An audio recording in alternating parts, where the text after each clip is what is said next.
नमस्कार, सिटी न्यूजच्या बुलेटिनमध्ये प्रेक्षकांचं मनपूर्वक स्वागत. बातमीची सुरुवात करूया सुविचार मालेने. परिस्थिती बदलता येत नसेल तर दृष्टिकोन बदला. आजचा सुविचार बघितला, आता बघूया बातमीपत्रातील ठळक बातम्या. या हेडलाईन्सचे प्रायोजक आहेत बीटीपी यात्रा ग्रुप अमरावती.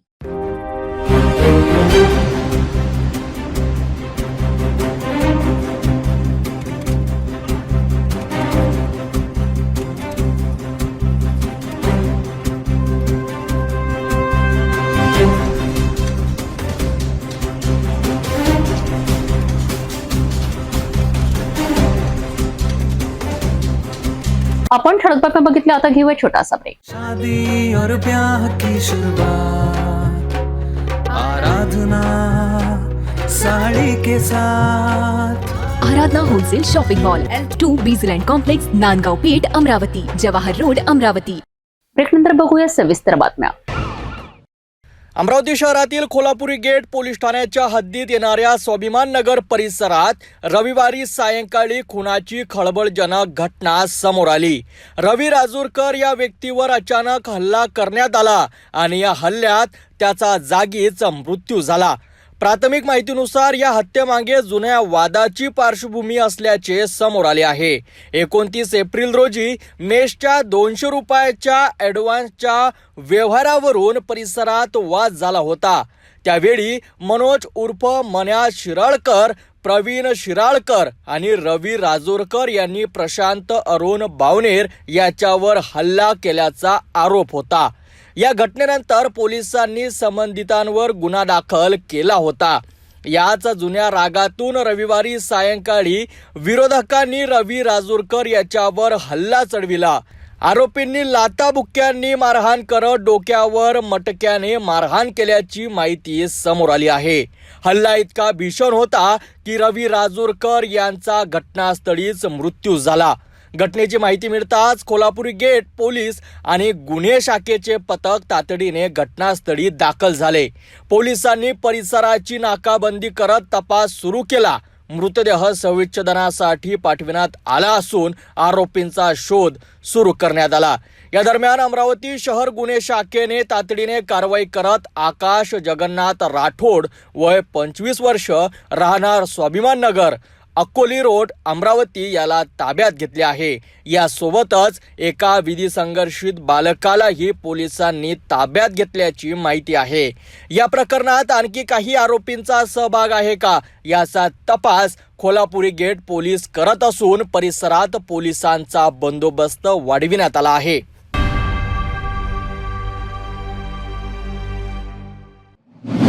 अमरावतीत पुन्हा एकदा नात्यांना काळीमा फासणारी धक्कादायक घटना समोर आली आहे. पती कारागृहात असताना विश्वासातील नात्यानेच एका 40 वर्षीय महिलेच्या आयुष्याला उद्ध्वस्त केल्याचा आरोप समोर आलाय. नंदेचा पती आणि त्याच्या मुलाने महिलेवर अत्याचार केल्याची खळबळजनक तक्रार नागपुरी गेट पोलिसात दाखल झाली आहे. सततच्या त्रासाला कंटाळून अखेर पीडित महिलेने पोलीस ठाण्यात धाव घेत आपबीती सांगितली आहे. अमरावती शहरात महिलांच्या सुरक्षेवर पुन्हा एकदा गंभीर प्रश्नचिन्ह निर्माण करणारी धक्कादायक घटना उघडकीस आली आहे. मिळालेल्या माहितीनुसार पीडित महिलेचा पती कारागृहात शिक्षा भोगत असताना तिच्या नंदेच्या पतीने आणि त्याच्या मुलानेच तिच्यावर अत्याचार केल्याचा आरोप करण्यात आलाय. ही 40 वर्षीय महिला अनेक दिवस मानसिक आणि शारीरिक छळ सहन करत होती. आरोपींनी तिच्यावर 2 वेळा अत्याचार करत कुणाला सांगितल्यास जीवे मारण्याची धमकी दिल्याचाही गंभीर आरोप तक्रारीत करण्यात आलाय. सततच्या भीतीमुळे आणि सामाजिक दबावामुळे पीडित महिला शांत होती. मात्र त्रास असह्य झाल्यानंतर अखेर तिने नागपुरी गेट पोलीस ठाण्यात धाव घेत संपूर्ण प्रकार उघड केला. या तक्रारीनंतर पोलिसांनी दोन्ही आरोपींविरोधात अत्याचाराचा गुन्हा दाखल केला आहे. 8 मे रोजी या प्रकरणी अधिकृत गुन्हा नोंद करण्यात आल्याची माहिती पोलिसांनी दिली आहे. सध्या पोलिसांकडनं आरोपींची चौकशी सुरू असून या प्रकरणाचा अधिक तपास केला जात आहे.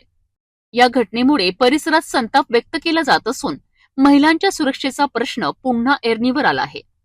विश्वासाच्या नात्यांनीच जर महिलांच्या सुरक्षिततेला तडा दिला तर समाजात महिलांनाही सुरक्षिततेची अपेक्षा कोणाकडून करायची. अमरावतीतील या घटनेमुळे पुन्हा एकदा महिलांच्या सुरक्षेचा मुद्दा चर्चेत आणला आहे. या प्रकरणात आरोपींवर कठोर कारवाई होणार का याकडे सर्वांचे लक्ष लागले आहे.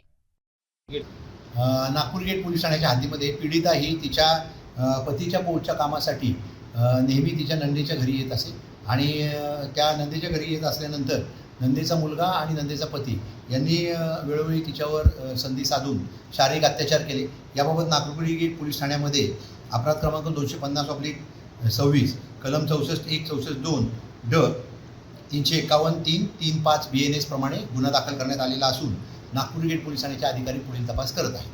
आरोपी ताब्यात घेतले. आरोपींना शोध करून पुढील अटकेची कारवाई करण्याची प्रक्रिया सुरू आहे.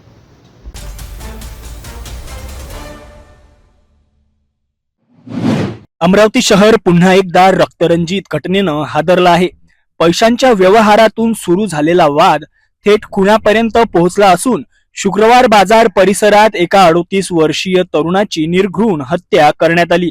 मध्यरात्री झालेल्या बाचाबाचीमध्ये गळ्यावर चाकूने वार करत आरोपींनी तरुणाचा जीव घेतल्याची धक्कादायक घटना समोर आली आहे. या प्रकरणी फ्रेझरपुरा पोलिसांनी 2 आरोपींना ताब्यात घेत खुनाचा गुन्हा दाखल केला आहे. नेमकं काय घडलं पाहूया हा सविस्तर रिपोर्ट. अमरावती शहरातील शुक्रवार बाजार परिसर रविवारी मध्यरात्री अचानक आरडाओरड आणि गोंधळाने दणाणून गेला. पैशांच्या वादातून सुरू झालेल्या भांडणाचा शेवट थेट खुनात झाला. या घटनेत सय्यद नाझीम सय्यद सालार वय 38 वर्ष या व्यक्तीचा चाकू हल्ल्यात मृत्यू झाला.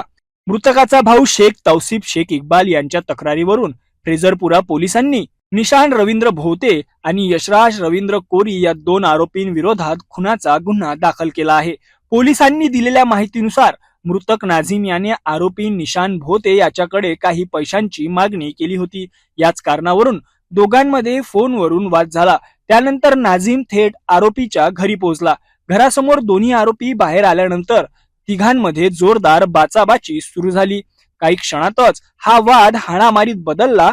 परिस्थिती नियंत्रणाबाहेर गेल्यानंतर आरोपी यशराज कोरी याने धारदार चाकू काढत नाझीमच्या गळ्यावर वार केला. गळ्यावर गंभीर जखम झाल्यानं नाझीम रक्ताच्या थारोड्यात कोसळला आणि त्याचा घटनास्थळीच मृत्यू झाला. या घटनेनंतर परिसरात मोठी खळबळ उडाली. विशेष म्हणजे घटनेनंतर आरोपी निशान भोते स्वतः फ्रेझरपुरा पोलीस ठाण्यात पोहोचला आणि घटनेची माहिती दिल्याचे समोर आले आहे.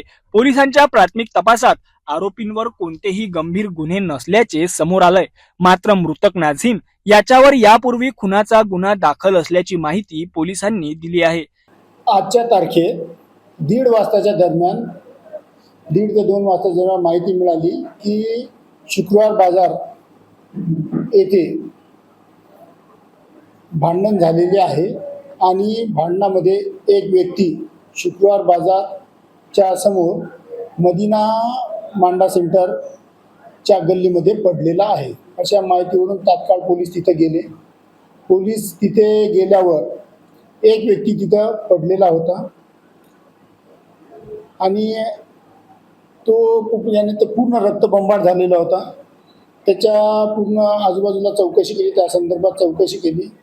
चौकशी अंती असे समजले की त्याचा 2 व्यक्ती यांनी मर्डर केलेला आहे. त्या 2 व्यक्तींचा आम्ही शोध घेतला. 2 व्यक्तींना आम्ही ताब्यात घेऊन त्यांना विचारपूस केली. त्यांनी सुद्धा पैशाच्या कारणावरून आमचे वाद होते असे सांगून खुनाचा गुन्हा आम्ही दाखल केलेला आहे.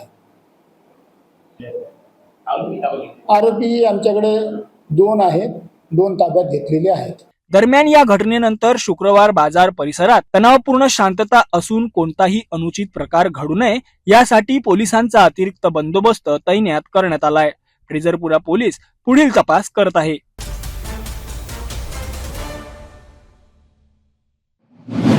अमरावती महानगरपालिका शहरातील समस्या सोडवण्याचे दावे करीत असताना स्वतःच्या मुख्य आवारातील अव्यवस्थेमुळे मात्र नागरिक आणि कर्मचारी त्रस्त झाले आहेत. मोडकळीस आलेली पाणपोई आणि प्रवेशद्वाराजवळ उभी असलेली पाण्याची टाकी यामुळे मनपा आवारातील पार्किंग व्यवस्थेचा अक्षरशः बोजवारा उडाल्याचं चित्र समोर येत आहे. अमरावती महानगरपालिकेच्या मुख्य आवारात पार्किंगची समस्या दिवसेंदिवस गंभीर होत चालली आहे. मनपा कार्यालयात दररोज अधिकारी, कर्मचारी, नागरिक आणि विविध कामांसाठी येणाऱ्या वाहनांची मोठी गर्दी होत आहे. मात्र पार्किंगसाठी उपलब्ध असलेल्या जागेमध्येच मोडकळीस आलेली जुनी पाणपोई आणि प्रवेशद्वाराजवळ उभी असलेली पाण्याची टाकी मोठा अडथळा ठरत असल्याचं दिसून येत आहे. वाहनधारकांना वाहने पार्क करताना मोठी कसरत करावी लागते. तर काही वेळा वाहनांची ये-जा करताना किरकोळ वाद आणि गोंधळाच्याही घटना घडत असल्याची माहिती समोर आली आहे. विशेष म्हणजे मनपा आवारातील चौकीदार आणि सुरक्षा रक्षकांनाही वाहनांची हालचाल नियंत्रित करताना मोठा त्रास सहन करावा लागतो आहे. स्थानिक नागरिकांच्या म्हणण्यानुसार संबंधित पाणपोई अनेक वर्षांपासून बंद अवस्थेत असून तिची अवस्था अत्यंत जीर्ण झाली आहे. तसेच प्रवेशद्वारालगत असलेली पाण्याची टाकीही वाहतुकीस अडथळा निर्माण करीत आहे. शहरातील रस्ते, वाहतूक आणि सुविधा सुधारण्याचे आश्वासन देणाऱ्या मनपा प्रशासनाला स्वतःच्या आवारातील अव्यवस्था मात्र दूर करता आलेली नाही, अशी संतप्त प्रतिक्रिया आता नागरिक व्यक्त करीत आहेत. मोडकळीस आलेली पाणपोई तात्काळ हटवावी किंवा पर्यायी ठिकाणी हलवावी, तसेच पाण्याच्या टाकीबाबतही ठोस निर्णय घ्यावा, अशी मागणी आता जोर धरू लागली आहे. मनपा आवारातील ही धोकादायक आणि अडथळा ठरणारी रचना प्रशासन कधी हटविणार, याकडे आता वाहनधारकांसह सर्वसामान्य नागरिकांचेही लक्ष लागले आहे. शहरातील अव्यवस्था दूर करण्याची जबाबदारी ज्या मनपावर आहे, त्याच मनपाच्या मुख्य आवारात पार्किंगचा बोजबारा उडाल्याचं चित्र समोर आलं आहे. आता प्रशासन या समस्येकडे गांभीर्याने लक्ष देणार का आणि नागरिकांना दिलासा कधी मिळणार, हे पाहणं महत्त्वाचं ठरणार आहे.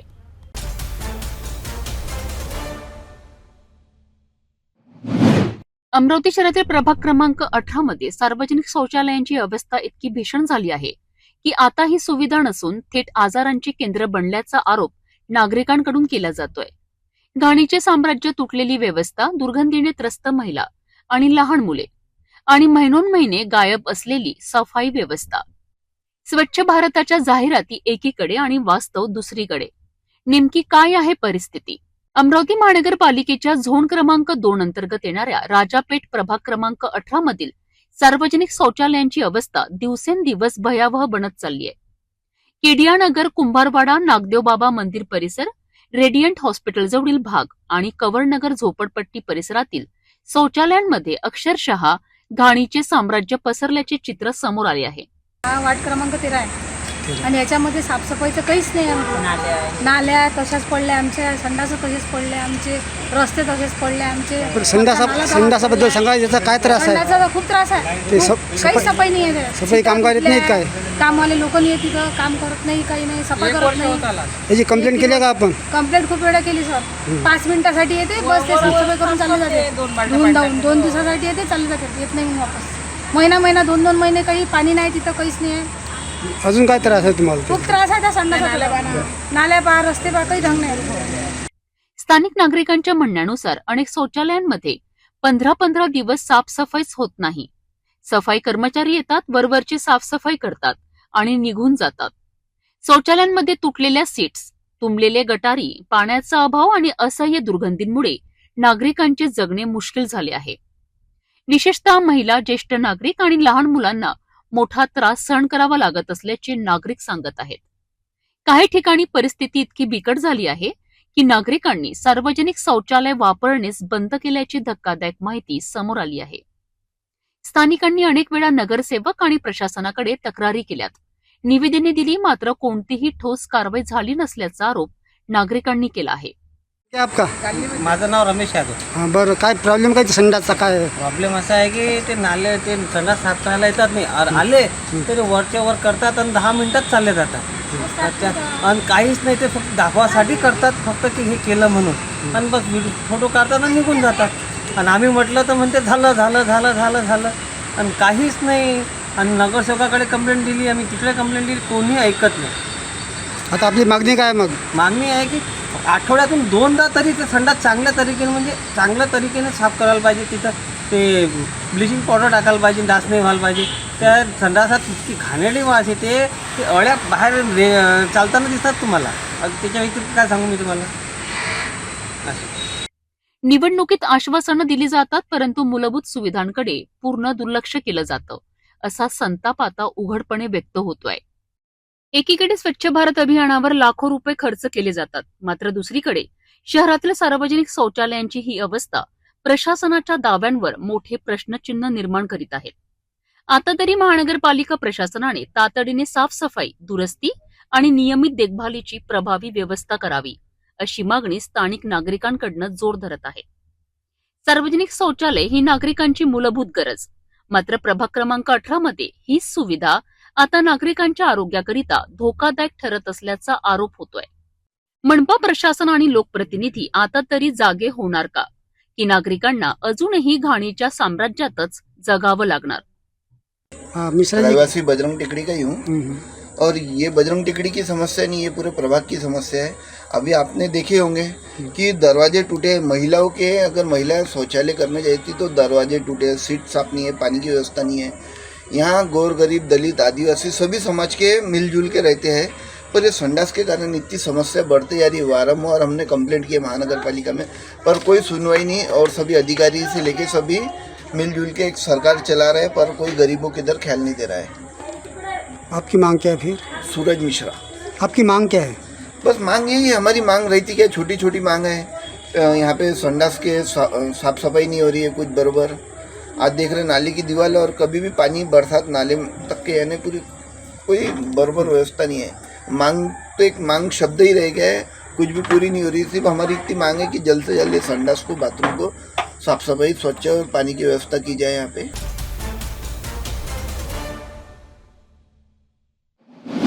मदर्स डेच्या निमित्ताने अमरावती महानगरपालिका आयुक्त वर्षा लड्डा यांनी आधार शहरी बेघर निवारा केंद्राला सदिच्छा भेट दिली आहे. यावेळी त्यांनी निवारावासियांसोबत आत्मीय संवाद साधत त्यांच्या अडचणी जाणून घेतल्यात. केंद्रातील सुविधा आणि कार्यपद्धतीचे त्यांनी कौतुक केलेत. गरजूंकरिता मदतीचा हात देणे ही सामाजिक जबाबदारी आहे, असेही त्या म्हणाल्यात. तसेच नागरिकांनीही या सेवाभावी कार्यात सहकार्य करण्याचे आवाहन त्यांनी केलेत.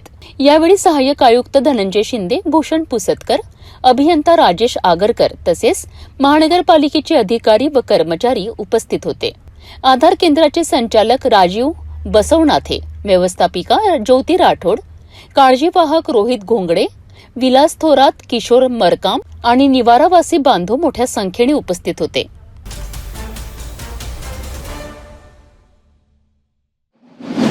अमरावती शहरातील शिक्षण क्षेत्रात उल्लेखनीय कामगिरी करणाऱ्या पोयोनूर कोचिंग क्लासेसचा 10वीचा निकालात पुन्हा एकदा 100% निकाल लागला आहे. गुणवंत विद्यार्थ्यांचा गुणगौरव सोहळा उत्साहात पार पडला असून विद्यार्थ्यांच्या यशाचा आनंद पालक आणि शिक्षकांनी मोठ्या जल्लोषात साजरा केलाय. विशेष म्हणजे मुग्धा पुसतकर हिने 97.40% गुण मिळवत प्रथम क्रमांक पटकाविला आहे. अमरावती शहरातील अंबागेट परिसरातील पोयोनूर कोचिंग क्लासेस तर्फे 10वी मध्ये गुणवत्ताप्राप्त विद्यार्थ्यांचा गुणगौरव सोहळा उत्साहात पार पडलाय. या कार्यक्रमाच्या अध्यक्षस्थानी क्लासेसचे संचालक प्रेमानंद पुसतकर उपस्थित होते. यावेळी श्रुती प्रेमानंद पुसतकर, वीणा राऊळ, शोभा नगरे, दीपाली गावंडे, अश्विनी दळवी तसेच मोठ्या संख्येने पालक आणि विद्यार्थी उपस्थित होते. दरवर्षीप्रमाणे यंदाही पोयनूर कोचिंग क्लासेसचा 10वीचा निकाल 100% लागला असून विद्यार्थ्यांनी उल्लेखनीय यश संपादन केले आहे. मुग्धा प्रेमानंद पुसतकर हिने 97.40% गुण मिळवत प्रथम क्रमांक मिळवलाय, तर अर्णव विनकणे याने 93% गुणासह द्वितीय क्रमांक पटकावलाय. येशू जवळकर याने 92.80% गुण मिळवत तृतीय क्रमांक प्राप्त केलाय. विशेष म्हणजे तब्बल 85 विद्यार्थी गुणवत्ता यादीत झळकले आहेत. विद्यार्थ्यांच्या यशामागे नियमित वीकली टेस्ट, पालक सभा आणि सर्व विषयांचा सखोल अभ्यास हे क्लासेसचे वैशिष्ट्य असल्याचे यावेळी सांगण्यात आले. पायनियर कोचिंग क्लासेसची जी स्थापना आहे 2000 साली झालेली आहे. आज या क्लासेसला 26 वर्ष पूर्ण होऊन राहिलेली आहे. 26 वर्षापासून आम्ही गेटच्या आतमध्ये या अमरावतीच्या शहरात, ग्रामीण शहरामध्ये विद्यार्थ्यांना गुणवत्ता यादीत आणण्याचा प्रयत्न करत आहोत. आणि यावर्षीसुद्धा आमच्या क्लासेसचे 26 विद्यार्थी हे गुणवत्ता यादीत आलेले आहेत. त्यामध्ये प्रथम क्रमांक माझी मुलगी मुग्धा प्रेमानंद पुसतकर हिने 97.40% घेऊन प्रथम क्रमांक मिळवलेला आहे. आणि उर्वरित 15 विद्यार्थ्यांनीही 90%च्या वर गुण प्राप्त करून क्लासेसचे नाव लौकिक केलेले आहे. आमच्या इथे आम्ही अल्प दरात फी घेऊन विद्यार्थ्यांना, जे हुशार विद्यार्थी आहेत त्यांना गुणवत्ता यादीत कसे आणायचं याचा आम्ही प्रयत्न करतो. आमच्या इथे टीम आहे, प्रत्येक विषयाला शिक्षक आहे. प्रत्येक संडेला विद्यार्थ्याची टेस्ट घेतल्या जाते. त्यांनी किती सराव केला आहे किती नाही हे चेक करायसाठी शनिवार आणि रविवार हे 2 दिवस टेस्ट होतात. आणि विद्यार्थ्यांना जर काही अडचणी असल्यास रोज सायंकाळी 7:30 ते 8:30 हा वेळ आम्ही मुलांसाठी राखीव ठेवतो. आणि मुलांनी पेपर कसा लिहावा, पेपरमध्ये कशा पद्धतीनं बोर्डाचे मार्किंग असतात याची माहिती त्यांना आम्ही वारंवार देत असतो.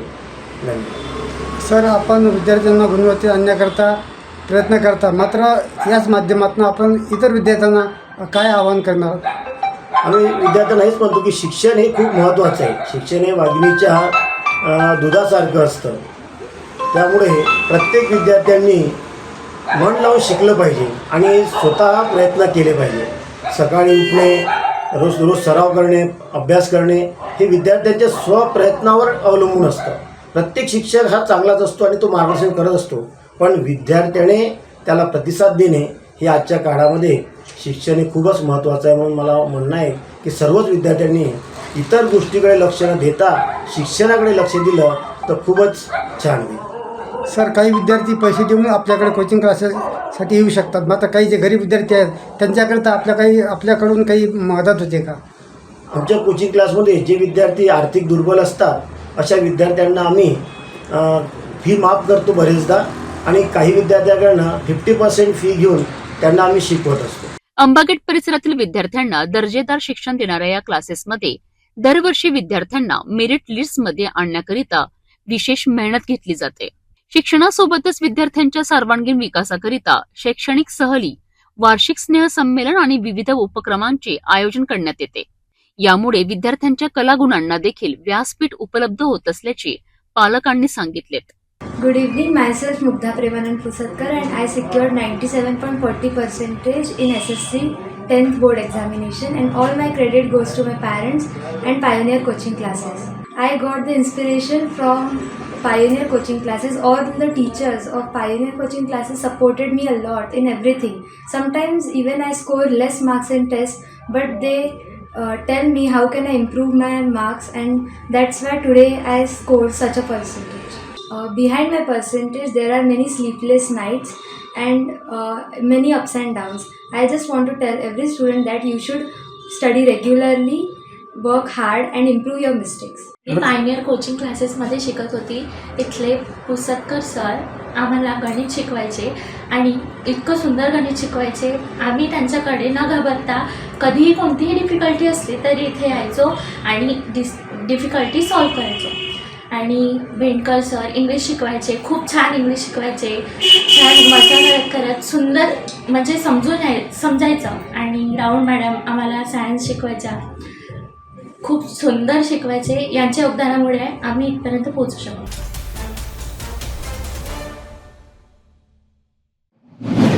मेळघाटातील धारणी तालुक्यात पुन्हा एकदा वीज पुरवठ्याचा प्रश्न ऐरणीवर आला आहे. सतत खंडित होणाऱ्या वीज पुरवठ्यामुळे नागरिकांसह शेतकरी संतप्त झाले आहेत. कोट्यवधी रुपयांच्या योजनांनंतरही परिस्थितीत सुधारणा होत नसल्याचा आरोप होत आहे. धारणी, डाबका, कढाव, बैरागड आणि बिजू धावडी परिसरात सुरू असलेल्या विद्युत कामांमध्ये निकृष्ट दर्जाचे साहित्य वापरल्याची चर्चा रंगू लागली आहे. आता या कामांची चौकशी होणार का? जनतेचा संताप नेमका कशामुळे वाढला आहे? धारणी तालुक्यातील अनेक गावांमध्ये गेल्या काही दिवसांपासून वारंवार वीज पुरवठा खंडित होत असल्याने नागरिक त्रस्त झाले आहेत. विशेषतः शेतकऱ्यांच्या शेतीपंपावर याचा मोठा परिणाम होत असून पिकांना पाणी देणे कठीण बनले आहे. मेळघाटातील आदिवासी बहुल भागात वीज व्यवस्था सुधारण्याकरिता लाखो नव्हे तर कोट्यवधी रुपयांच्या योजना राबवण्यात आल्या.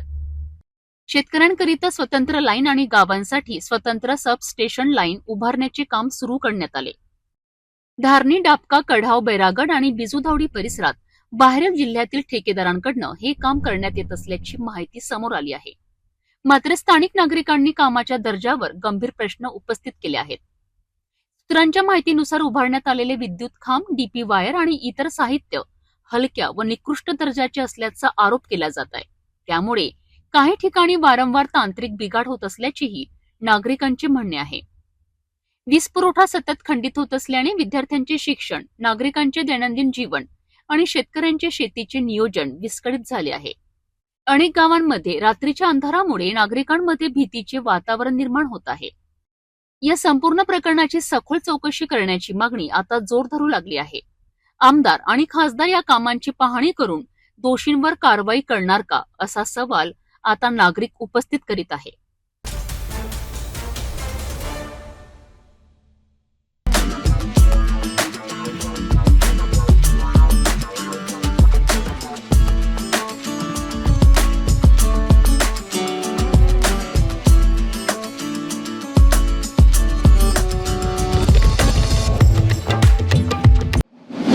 नागपूर शहरात गुन्हे शाखेच्या युनिट क्रमांक 2ने मोठी कारवाई करत नंदनवन परिसरातून देशी बनावटीचं पिस्तूल आणि जिवंत काडतुसे जप्त केली आहेत.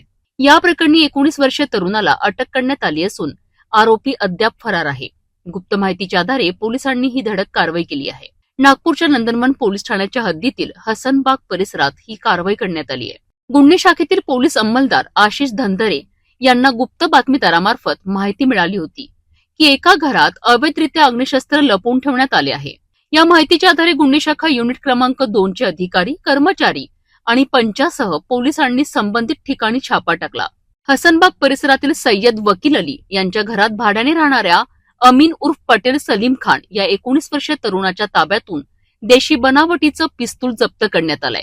पोलिसांनी आरोपींकडनं सिल्वर आणि काळ्या रंगाचं मॅगझिन असलेलं देशी पिस्तूल जप्त केलंय. यासोबतच 2 जिवंत पितळी काडतुसे ही पोलिसांच्या हाती लागली आहे.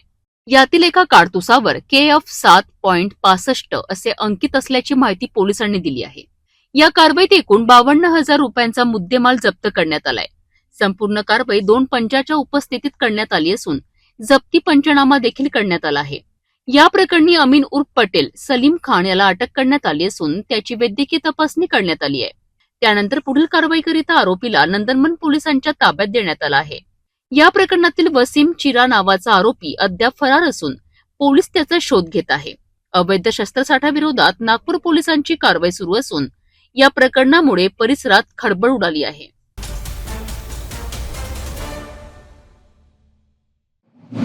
नागपूर शहरात वाढत्या वाहन चोरीच्या घटनांमुळे नागरिकांमध्ये भीतीचं वातावरण असताना गुन्हे शाखा युनिट क्रमांक 5ने मोठी कार्यवाही करत 2 वाहन चोरांना अटक केली आहे. फक्त चोरीची दुचाकीच नाही तर आरोपींकडून धारदार चाकू आणि मोबाईलही जप्त करण्यात आला आहे.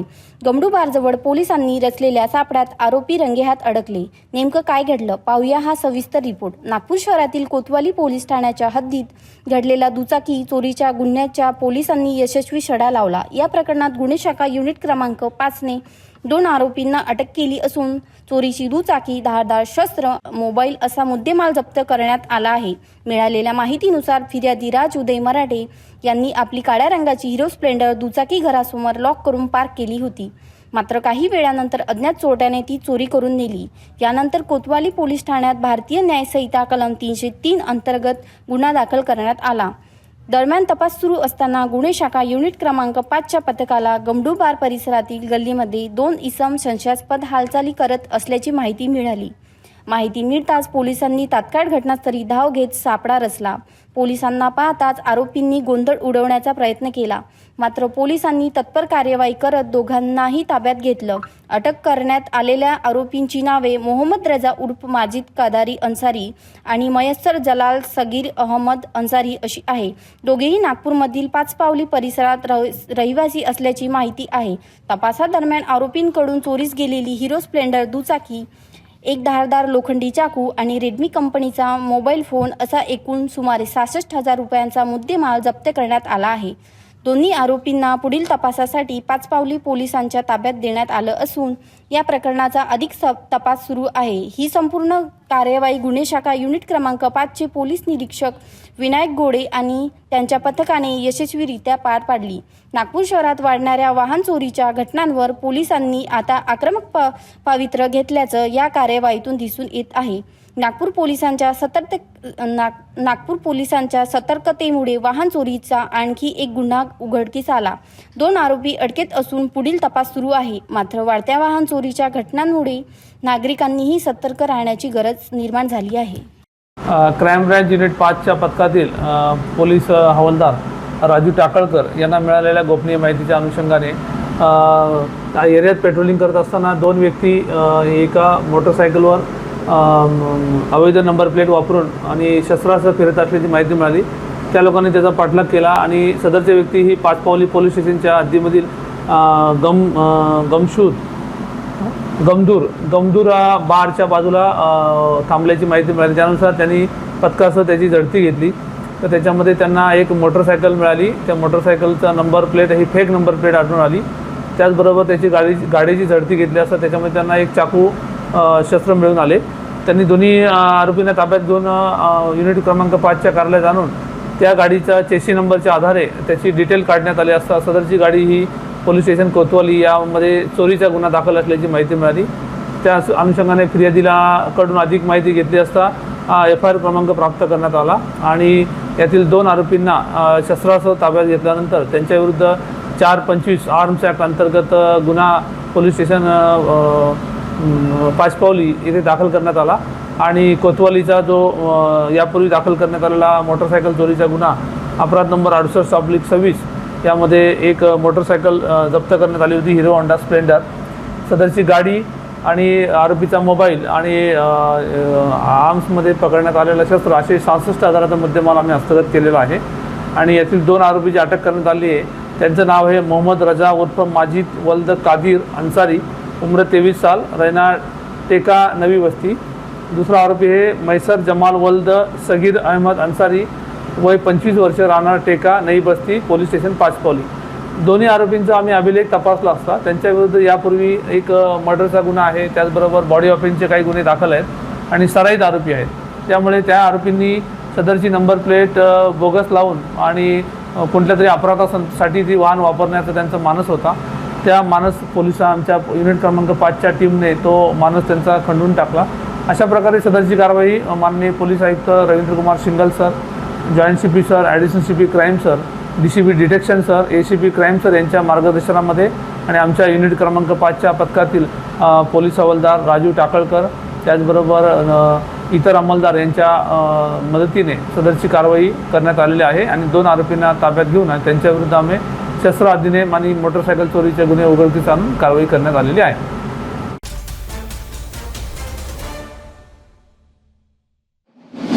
नागपूर शहरात वाहन चोरीच्या घटनांनी नागरिकांची चिंता वाढली असतानाच माणकापूर पोलिसांनी मोठी कारवाई करत दुचाकी चोरी करणाऱ्या 2 आरोपींना जेरबंद केलं आहे. गोधनी रोडवरून चोरीला गेलेली ऍक्टिवा अवघ्या काही दिवसात शोधून काढण्यात पोलिसांना यश आलंय. गुप्त माहिती, तांत्रिक तपास आणि पोलिसांचा सापळा यामुळे आरोपी थेट पोलिसांच्या तावडीत अडकलेत. नागपूर शहरातील माणकापूर पोलीस स्टेशनच्या हद्दीत घडलेल्या दुचाकी चोरीच्या गुन्ह्याचा पोलिसांनी यशस्वी छडा लावला आहे. या प्रकरणात 2 आरोपींना अटक करण्यात आली असून चोरीस गेलेली ऍक्टिवा दुचाकी जप्त करण्यात आली आहे. मिळालेल्या माहितीनुसार फिर्यादी सूरज केशव हिंगे यांनी 4 मे रोजी रात्री 8:30 वाजताच्या सुमारास आपली ग्रे रंगाची ऍक्टिवा गोधनी रोडवरील रिलीव्ह फिजिओ केअर क्लिनिक समोर पार्क केली होती. मात्र काही वेळाने परत आल्यानंतर त्यांना गाडी जागेवर दिसली नाही. यानंतर त्यांनी तात्काळ माणकापूर पोलीस ठाण्यात तक्रार दाखल केली आहे. या प्रकरणी भारतीय न्याय संहिता कलम 303 अंतर्गत गुन्हा दाखल करण्यात आलाय. पोलीस तपास सुरू असताना गुप्त बातमीदाराकडून महत्वाची माहिती मिळाली, तसेच तांत्रिक तपासातून आरोपींचा माग काढण्यात पोलिसांना यश आलंय. यानंतर पोलिसांनी तिरुपती अपार्टमेंट परिसरात सापळा रचला. पोलिसांना पाहताच आरोपींनी पडून जाण्याचा प्रयत्न केला, मात्र पोलिसांनी पाठलाग करून दोघांनाही ताब्यात घेतलंय. अटक करण्यात आलेल्या आरोपींची नावे संदीप येऊलकर आणि मंगेश शेखरचंद यादव अशी आहेत. पोलीस चौकशीत आरोपींनी दुचाकी चोरीची कबुली दिली असून त्यांच्याकडून सुमारे 25,000 रुपये किमतीची चोरीची ऍक्टिवा जप्त करण्यात आली आहे. ही कारवाई वरिष्ठ पोलीस निरीक्षक हरेश काडसेकर, पोलीस निरीक्षक अमोल इंगोले आणि त्यांच्या पथकाने यशस्वीरित्या पार पाडली आहे. सदरची घटना ही relieve physio care clinic road Godhani Mankapur या ठिकाणी घडलेली होती. आमच्या टीमने त्याच्यामध्ये CCTV फुटेजच्या आधारे वर्कआउट करून आरोपी संदीप येलुरकर राहणार मानकापूर, मंगेश यादव राहणार अंबाझरी या दोघांना याच्यामध्ये ताब्यात घेऊन विचारपूस केली. त्यांच्या ताब्यामध्ये जी चोरी झालेली गाडी होती, 2 व्हीलर होती, ही मिळून आलेली आहे. आरोपींना ताब्यात घेऊन त्यांच्याकडून ती 2 व्हीलर जप्त करण्यात आलेली आहे. या आरोपींकडून आणखी देखील काही मोटर वाहन चोरीचे गुन्हे उघड होण्याची शक्यता असून त्याबाबत अधिक तपास चालू आहे.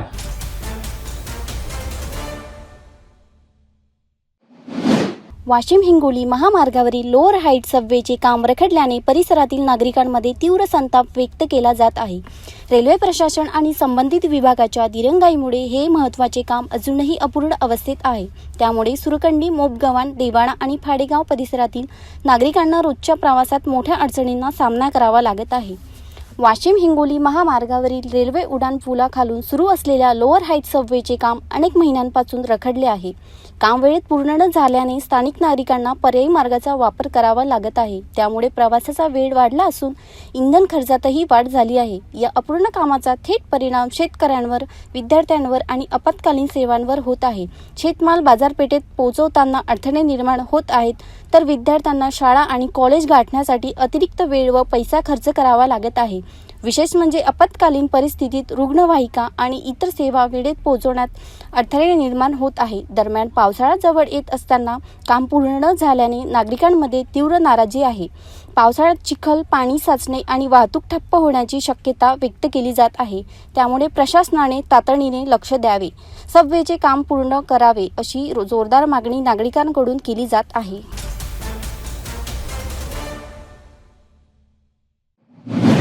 रत्नागिरी जिल्ह्यात सलग तिसऱ्या दिवशी अवकाळी पावसानं दमदार हजेरी लावली.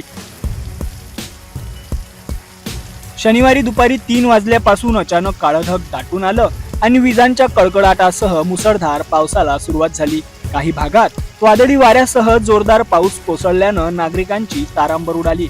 पावसाचा जोर इतका होता की अनेक ठिकाणी रस्त्यावर चिखल आणि माती वाहून आली. त्यामुळे वाहतुकीचा वेग मंदावल्याचं चित्र पाहायला मिळालं. अचानक आलेल्या या अवकाळी पावसामुळे बाजारपेठांमध्येही गोंधळाचं वातावरण निर्माण झालं. नागरिकांनी पावसापासून बचावासाठी सुरक्षित ठिकाणी धाव घेतली. दरम्यान गतवर्षी याच कालावधीत अवकाळी पावसामुळे मोठ्या प्रमाणात नुकसान झालं होतं. त्यामुळे यंदाही आंबा आणि काजू उत्पादक शेतकऱ्यांची चिंता वाढली आहे. विशेषतः हापूस आंब्याच्या हंगामावर या बदलत्या हवामानाचा परिणाम होण्याची भीती व्यक्त केली जात आहे. अवकाळी पाऊस आणि वादळी वाऱ्यामुळे फळगळ होण्याची शक्यता शेतकऱ्यांनी व्यक्त केली आहे.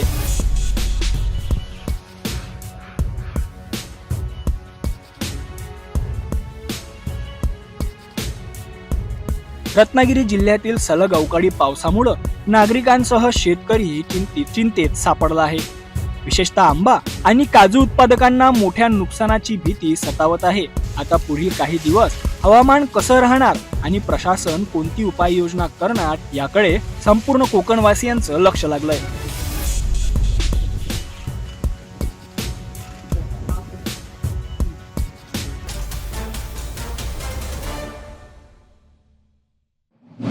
बीड जिल्ह्यातील माजलगाव तालुक्यातून एक धक्कादायक आणि तितकीच आश्चर्यचकित करणारी घटना समोर आली आहे.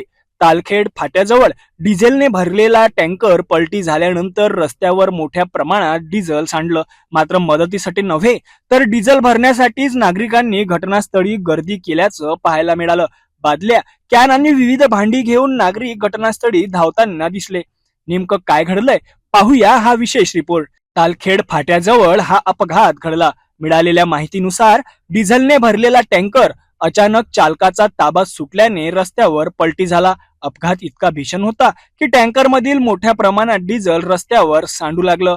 घटनेची माहिती परिसरात पसरताच मोठ्या संख्येने नागरिक घटनास्थळी जमा झाले. विशेष म्हणजे अनेक नागरिक बादल्या, कॅन आणि विविध भांडे घेऊन डिझेल गोळा करण्यासाठी धावताना दिसले. काहींनी थेट रस्त्यावर सांडणारा डिझेल भरायला सुरुवात केली. या संपूर्ण प्रकारामुळे काही काळ परिसरात गोंधळाचं वातावरण निर्माण झालं होतं. वाहतुकीवरही त्याचा परिणाम झाला. वाहनांच्या रांगाच रांगा लागल्याचं पाहायला मिळालं. दरम्यान डिझेल सारखा ज्वलनशील पदार्थ मोठ्या प्रमाणात सांडल्याने मोठा धोका निर्माण होऊ शकतो. मात्र तरीही अनेकांनी स्वतःचा जीव धोक्यात घालून डिझेल गोळा करण्याचा प्रयत्न केल्यानं आश्चर्य व्यक्त केलं जात आहे. घटनेची माहिती मिळताच पोलीस आणि प्रशासनाचे पथक घटनास्थळी दाखल झाले. परिस्थिती नियंत्रणात आणण्याचे प्रयत्न करण्यात आले. डिझेल टँकर पलटी झाल्यानंतर मदतीपेक्षा डिझेल गोळा करण्यासाठी नागरिकांची झालेली झुंबड आता सोशल मीडियावरही चर्चेचा विषय ठरत आहे. सुदैवाने या घटनेत कोणतीही जीवितहानी झाली नाही. मात्र अशा वेळी नागरिकांनी स्वतःच्या सुरक्षिततेलाही प्राधान्य देणं तितकंच महत्वाचं आहे.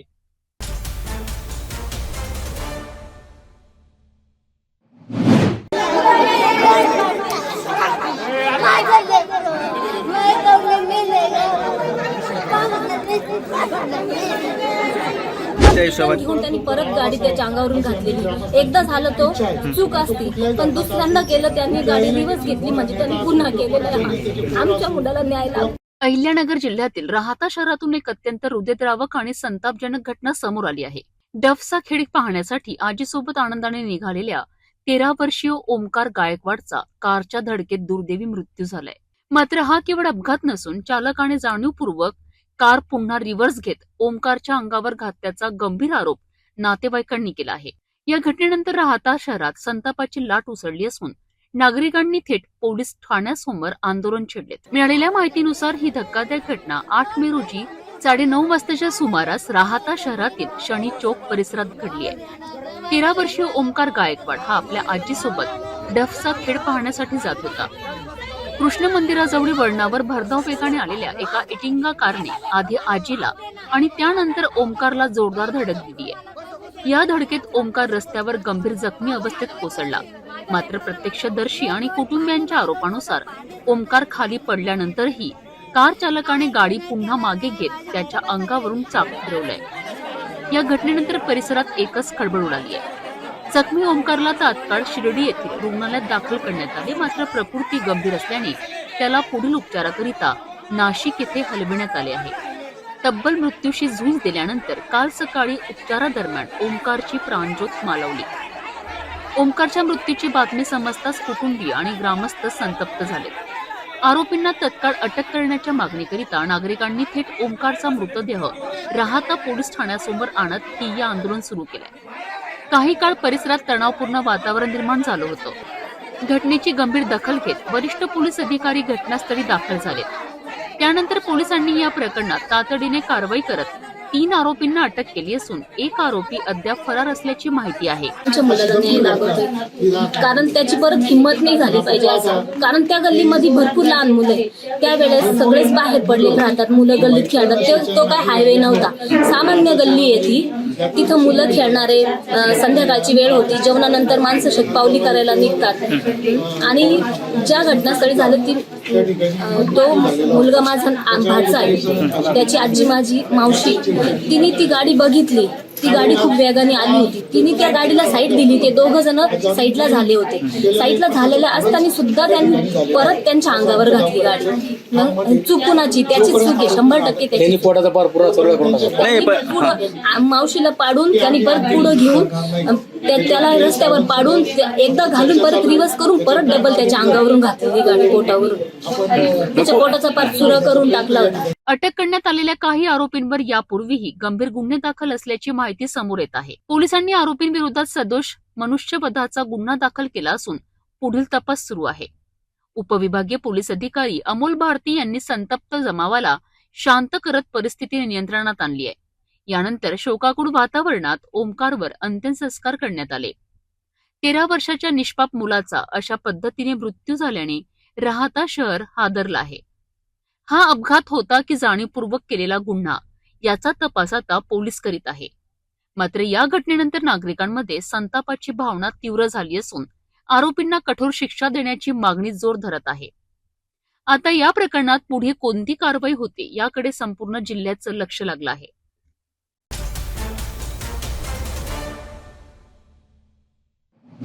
श्रीरामपूर तालुक्यातून एक संतापजनक आणि धक्कादायक घटना समोर आली आहे.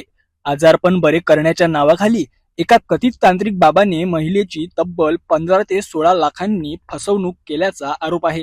इतकंच नाही तर महिलेच्या पतीच्या अनुपस्थितीत तिच्यावर विनयभंगाचा प्रयत्नही करण्यात आल्याचं समोर आलं आहे.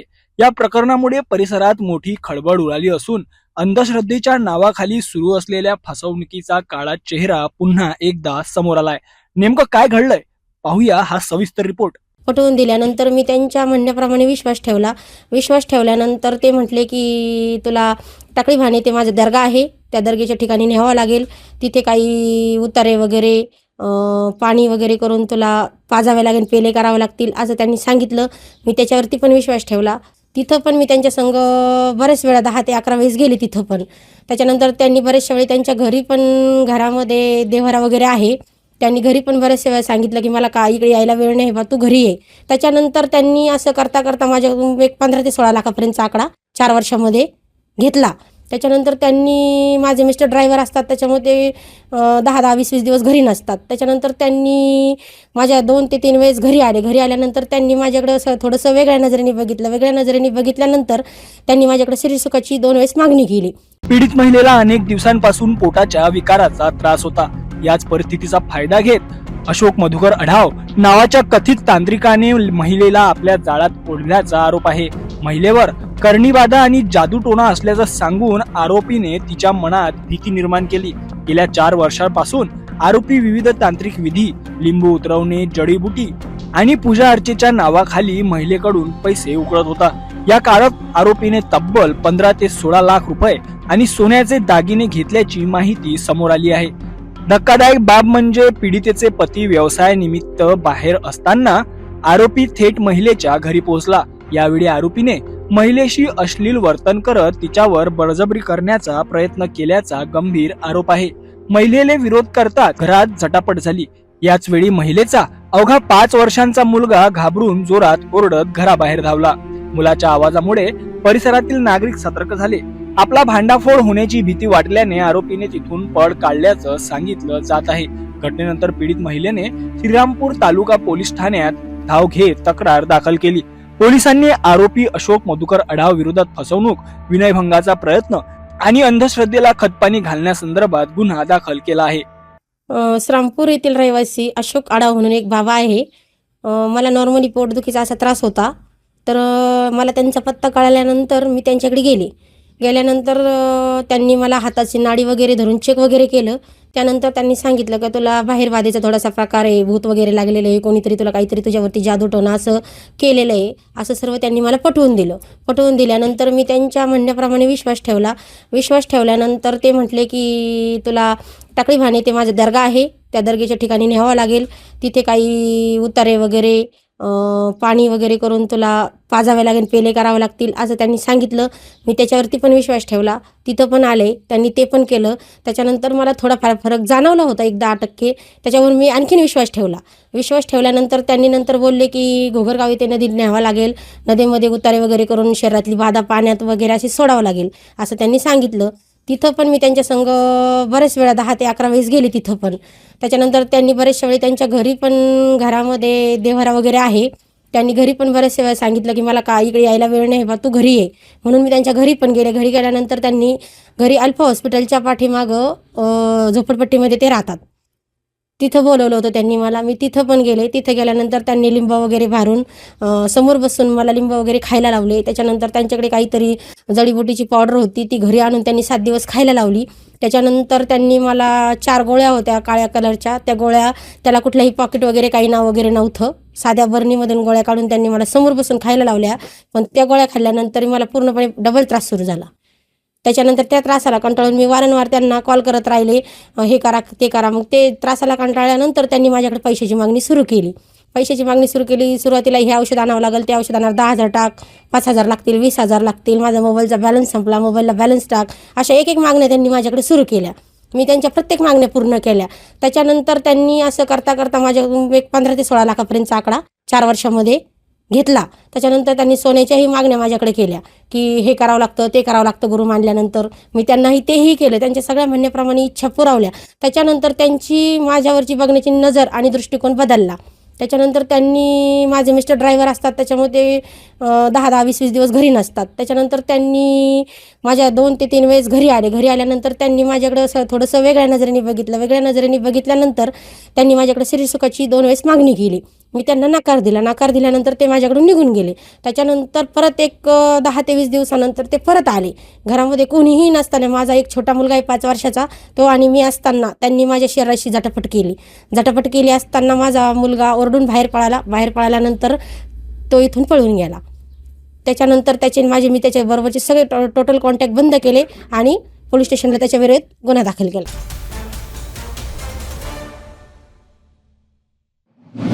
महाराष्ट्रातील कांदा उत्पादक शेतकरी पुन्हा एकदा आर्थिक संकटात सापडलाय. कष्टाने पिकवलेल्या कांद्याला बाजारात कवडीमोल दर मिळत असल्याने शेतकऱ्यांच्या डोळ्यात अक्षरशः अश्रू आलेत. सोलापूर जिल्ह्यात एका संतप्त शेतकऱ्याने कांदा पेटवून आपला रोष व्यक्त केलाय. एकीकडे सरकार निवडणुकांमध्ये व्यस्त असल्याचा आरोप होत असताना दुसरीकडे शेतकरी मात्र जगण्यासाठी संघर्ष करताना दिसतोय. नेमकं काय म्हणतोय हा शेतकरी, पाहूया या विशेष रिपोर्टमध्ये. अपयशी महाराष्ट्र सरकारचा मी जाहीर निषेध करतोय, कारण आमच्यासारख्या शेतकऱ्याला आज वाईट दिवस आलेत. 2 एकराचा कांदा आहे, कवडीमोल दर मिळतोय, अक्षरशः कांदा पेटवून देण्याची वेळ आली. आपलं सरकार मात्र निवडणुकीमध्ये व्यस्त आहे. आज महाराष्ट्राचं इलेक्शन झालं, आज पश्चिम बंगालचं इलेक्शन झालं, तामिळनाडूचं झालं. आज तिकडे त्यांना प्रचार सभेला वेळ आहे, मात्र महाराष्ट्रातल्या शेतकऱ्यांकडे त्यांना वेळ नाहीये. माझा कांदा हा शेतातच पेटवतोय.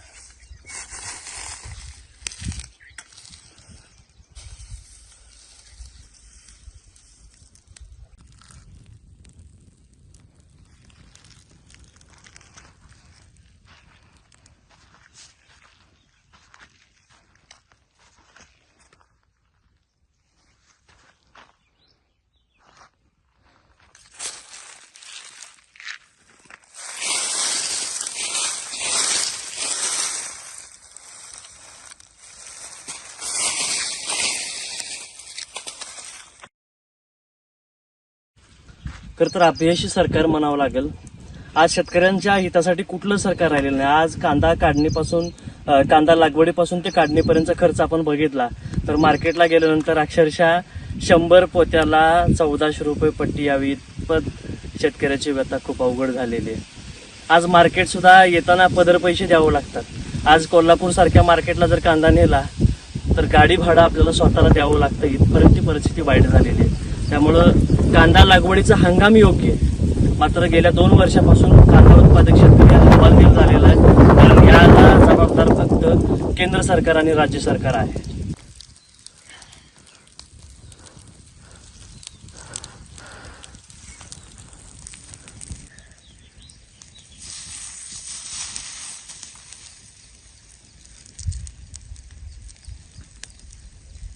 शंभर पोत्याला 1400 रुपयाची पट्टी आली आहे. त्यामुळं कांदा पेटवून द्यायची वेळ आली आहे, कारण इथं पिकवणाऱ्याला कष्ट करणाऱ्याला किंमत नाही आहे.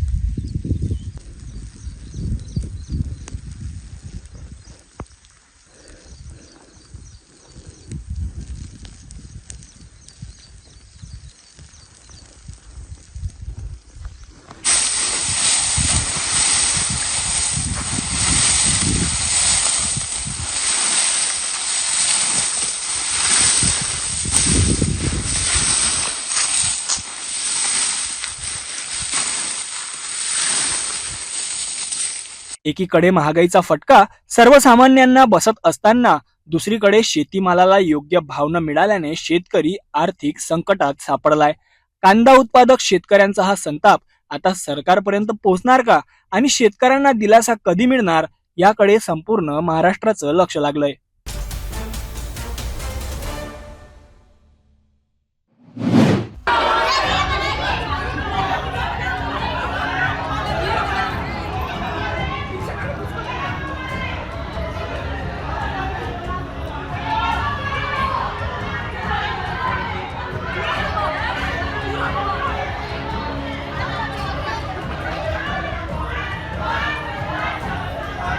पालघर जिल्ह्यातील वसईमधून एक धक्कादायक घटना समोर आली आहे. लग्नाचा आनंदोत्सव सुरू असतानाच अचानक 2 गटांमध्ये तुफान हाणामारी झाली. नवरी आणि नवरदेव पक्षातील वाद इतका विकोपाला गेला की थेट मंडपात खुर्च्यांची फेकाफेक सुरू झाली. या घटनेचा व्हिडिओ सोशल मीडियावर व्हायरल झाला असून संपूर्ण परिसरात एकच खळबळ उडाली आहे. वसईच्या माणिकपूर परिसरात एक लग्न समारंभादरम्यान अचानक गोंधळ उडाला. सुरुवातीला किरकोळ वाद म्हणून सुरू झालेला हा प्रकार काही क्षणातच तुफान हाणामारीत बदलला. मिळालेल्या माहितीनुसार नवरी आणि नवरदेव पक्षातील काही व्यक्तींमध्ये शाब्दिक वाद झाला. वाद वाढत गेला आणि दोन्ही बाजूंचे लोक एकमेकांवर धावून गेलेत. लग्नासाठी उभारलेला मंडप अक्षरशः रणांगण बनला. संतापलेल्या लोकांनी मंडपातील खुर्च्या उचलून एकमेकांवर फेकायला सुरुवात केली. या गोंधळामुळे महिलांमध्ये आणि लहान मुलांमध्ये भीतीचं वातावरण निर्माण झालं.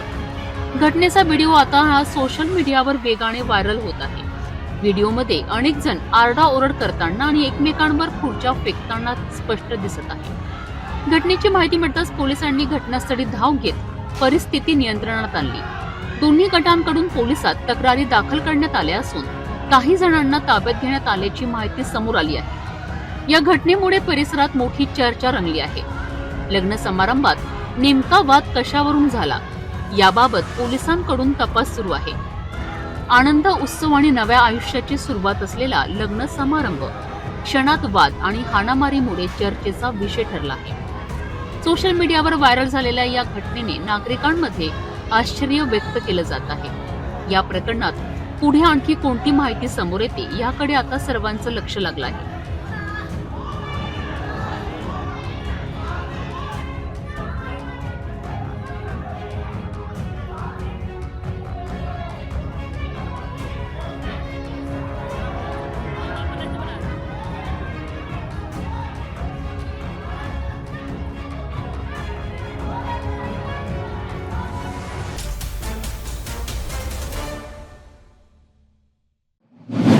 दक्षिण मुंबईतील पायधुनी परिसरात काही दिवसांपूर्वी घडलेल्या एका कुटुंबातील चौघांच्या रहस्यमय मृत्यू प्रकरणाचा आता धक्कादायक उलगडा झाला आहे. सुरुवातीला बिर्याणी किंवा कलिंगड खाल्ल्यामुळे मृत्यू झाल्याच्या चर्चा रंगल्या होत्या. मात्र शवविच्छेदन अहवालानंतर समोर आलेलं सत्य अधिकच धक्कादायक आहे. या चौघांच्याही मृत्यूमागे उंदराचं विष कारणीभूत असल्याची माहिती समोर आली आहे. मुंबईच्या पायधुनी परिसरात राहणाऱ्या डोकाडिया कुटुंबातील चौघांचा काही दिवसांपूर्वी उपचारादरम्यान मृत्यू झाला होता. या घटनेनंतर परिसरात विविध चर्चांना उधाण आलं होतं. सुरुवातीला बिर्याणी किंवा कलिंगड खाल्ल्यामुळे विषबाधा झाल्याचा संशय व्यक्त केला जात होता. मात्र आता शवविच्छेदन अहवालातून धक्कादायक माहिती समोर आली आहे. मृतांमध्ये अब्दुल्ला डोकाडिया, त्यांची पत्नी नसरीन तसेच मुली आयशा आणि जैनब यांचा समावेश आहे. या चौघांच्याही शरीरात झिंक फॉस्फाईड या विषारी रसायनाचे अंश आढळल्याची माहिती अधिकाऱ्यांनी दिली आहे. झिंक फॉस्फाईड हे उंदीर मारण्यासाठी वापरलं जाणारं अत्यंत घातक रसायन आहे. या विषामुळेच चौघांचा मृत्यू झाल्याचा प्राथमिक निष्कर्ष समोर आला आहे. दरम्यान हे विष अपघाताने सेवन करण्यात आलं की जाणीवपूर्वक याबाबत अद्याप स्पष्टता आलेली नसून पोलिसांकडून सर्व बाजूंनी तपास सुरू आहे. मिळालेल्या माहितीनुसार 25 एप्रिल रोजी रात्री डोकाडिया कुटुंबाने नातेवाईकांसाठी स्नेहभोजनाचं आयोजन केलं होतं. त्या रात्रीनंतर कुटुंबियांची प्रकृती अचानक बिघडली. त्यांना तातडीने रुग्णालयात दाखल करण्यात आलं. मात्र उपचारादरम्यान चौघांचाही मृत्यू झाला. या संपूर्ण घटनेमुळे दक्षिण मुंबईत खळबळ उडाली असून पोलीस आणि आरोग्य विभाग या प्रकरणाचा सखोल तपास करत आहेत. पायधुनीतील या रहस्यमय मृत्यू प्रकरणामुळे संपूर्ण मुंबई हादरली आहे. बिर्याणी आणि कलिंगडाच्या चर्चांमागचं सत्य आता समोर आलं असलं तरी हे विष शरीरात कसं गेलं, हा अपघात होता की घातपात, या प्रश्नांची उत्तरं आता पोलीस तपासातूनच स्पष्ट होणार आहेत. जाता जाता पुन्हा एकदा आजच्या ठळक बातम्या. या हेडलाईन्सचे प्रायोजक आहेत बीटीपी यात्रा ग्रुप अमरावती.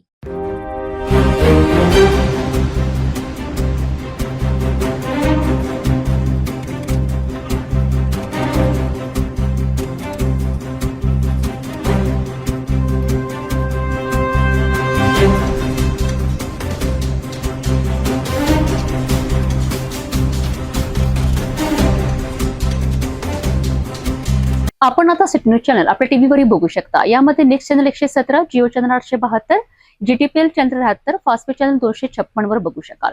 आता अमरावती जिल्ह्यानंतर विदर्भ आणि महाराष्ट्राचे दर्शक घर बसल्या आपल्या केबल टीव्हीवर सिटी न्यूज बातमी पाहू शकाल. यामध्ये Chhatrapati Sambhajinagar NST setup box number 14, Yavatmal setup box number 12, Washim setup box number 26, Nanded setup box number 17, Mahur setup box number 7, Akola RC setup box number 899 वर. लवकरच आम्ही आपल्यापर्यंत पोहोचणार आहोत. जर आपल्या टीव्हीवर सिटी न्यूज दिसत नसेल तर आपण आपल्या केबल ऑपरेटर संपर्क करावा. आपण सिटी न्यूज केबलच्या व्यतिरिक्त युट्यूब, फेसबुक, इंस्टाग्राम आणि ट्विटरवर बघू शकता. याकरिता सोशल मीडिया अकाउंट सबस्क्राईब करा, फॉलो करा, लाईक करा. युट्यूब अकाउंट सबस्क्राईब करण्याकरिता सबस्क्राईब बटनाला क्लिक करा आणि बेल आयकॉन दाबायला विसरू नका, कारण सतत समाचार आपल्यापर्यंत पोहोचणार आहेत. तसेच सिटीचे फेसबुक पेज लाईक करा, इंस्टाग्राम आणि ट्विटर हँडल फॉलो करा. आपण व्हॉट्सअपवर सुद्धा सूचना देऊन न्यूज प्राप्त करू शकता. व्हॉट्सअप नंबर स्क्रीनवर येत आहे. हे बातमीपत्रावरच थांबूया. पुन्हा भेटू नवीन घडामोडीसोबत. आपण बघत राहा फक्त सिटी न्यूज. हर खबर पर पैनी नजर, हर मुद्दे पर सटीक वार, यही है सिटी न्यूज की पहचान. जहाँ सच्चाई की आवाज दबाई जाती है वहाँ सिटी न्यूज उठाता है सवाल. हर स्क्रीन पर, हर प्लेटफॉर्म पर हमारी मौजूदगी बोलती है. सिटी न्यूज हमेशा सच के साथ.